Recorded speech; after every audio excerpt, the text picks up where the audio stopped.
தாவேக்காவினர் அறிவு திருவிழாவா அவதூறு திருவிழாவா அப்படின்னு சொல்லி இந்த அறிவு திருவிழா அது என்னென்ன கோணங்களில் பேசுகிறதா இருக்குது உங்களோட பார்வை? அவர்கள் சாதித்தது அதிகம், சறுக்கியது அதிகம். ஆனால் அதை பற்றியெல்லாம் அதிகம் பேசாமல் விஜயை பற்றி பெயர் குறிப்பிடாமல் அதிக நேரம் பேசினாங்க இல்லையா, அதுதான் மிகப்பெரிய சறுக்கல்னு நான் பார்க்குறேன். அது அவதூறு திருவிழான்னு ஒரு விதத்தில் ஒரு விஜய் சொல்கிறது சரியா கூட.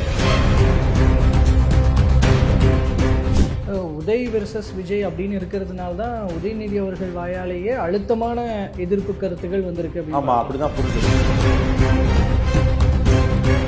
தாவேக்காவை பார்த்து திமுகவுக்கு ஒரு பயம் இருக்குது, எல்லா மட்டத்திலையும் பயம் இருக்குது. தாவேக்காவை பார்த்து திமுக அஞ்சுகிறது என்பது உண்மை. அது அவங்க வெளியில் காண்பிக்காம இருக்கிறதுக்கு முயற்சி பண்ணுறாங்க, ஆனால் அவங்களையும் மீறி அது வெடிச்சு சதுரி.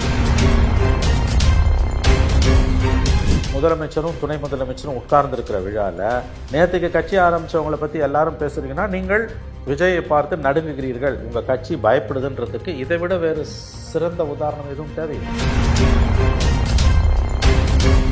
ஜென்சியை கவர்றதுல திமுக படுதோல்வி அடைந்து விட்டது என்பது உண்மை. தற்கொலைன்றது ரொம்ப தப்பான வார்த்தைங்க, இழிவுபடுத்துகிற வார்த்தை. சரிங்க, அவன் தற்கொலைன்னு உண்மைன்னு எடுத்துப்போம் வார்த்தை. அவன் தற்கொலை ஆனதுக்கு காரணம் யாரு?